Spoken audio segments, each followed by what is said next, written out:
वक्फ अधिनियम पर एक विस्तृत और स्पष्ट 10 मिनट का वीडियो बनाने के लिए हम निम्नलिखित विषयों को कवर करेंगे।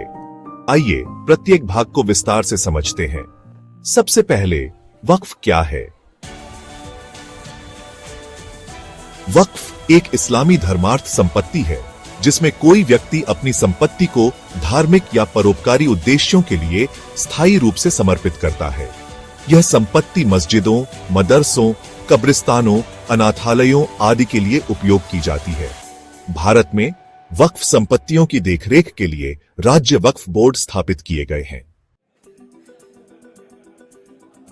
वक्फ अधिनियम 1995 भारत में वक्फ संपत्तियों के प्रबंधन और प्रशासन के लिए एक व्यापक कानूनी ढांचा प्रदान करता है।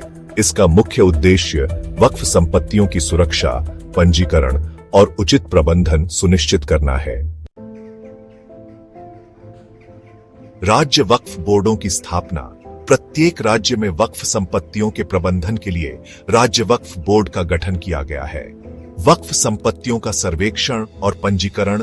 वक्फ संपत्तियों का सर्वेक्षण कर उन्हें पंजीकृत करना अनिवार्य है। वक्फ ट्रिब्यूनल का गठन।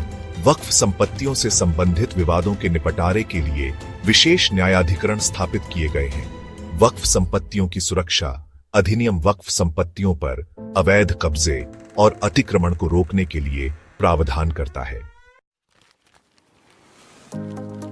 वक्फ संशोधन विधेयक 2024 में वक्फ अधिनियम 1995 में निम्नलिखित प्रमुख संशोधन प्रस्तावित किए गए हैं।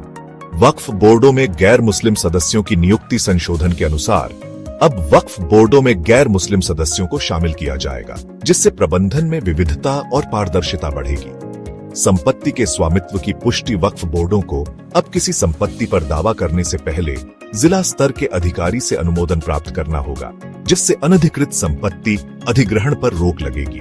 लिमिटेशन एक्ट का लागू होना। पहले वक्फ संपत्तियां लिमिटेशन एक्ट 1963 के दायरे से बाहर थीं, लेकिन अब यह अधिनियम वक्फ संपत्तियों पर भी लागू होगा। इसका अर्थ है कि वक्फ बोर्ड को संपत्ति पर दावा करने के लिए निर्धारित समय सीमा का पालन करना होगा, जिससे अनिश्चितकालीन दावों पर रोक लगेगी। संशोधन विधेयक पर विवाद और विभिन्न दृष्टिकोण। विपक्ष और मुस्लिम संगठनों की प्रतिक्रिया। कई विपक्षी दलों और मुस्लिम संगठनों ने इस विधेयक का विरोध किया है। उनका मानना है कि यह विधेयक मुस्लिम समुदाय के अधिकारों का हनन करता है और वक्फ संपत्तियों पर सरकारी नियंत्रण बढ़ाता है। कांग्रेस नेता राहुल गांधी ने कहा है कि यह कानून मुसलमानों को निशाना बनाता है और भविष्य में अन्य समुदायों को भी प्रभावित कर सकता है। सरकार का पक्ष। सरकार का तर्क है कि इन संशोधनों से वक्फ संपत्तियों के प्रबंधन में पारदर्शिता आएगी, भ्रष्टाचार कम होगा और सभी समुदायों की भागीदारी सुनिश्चित होगी।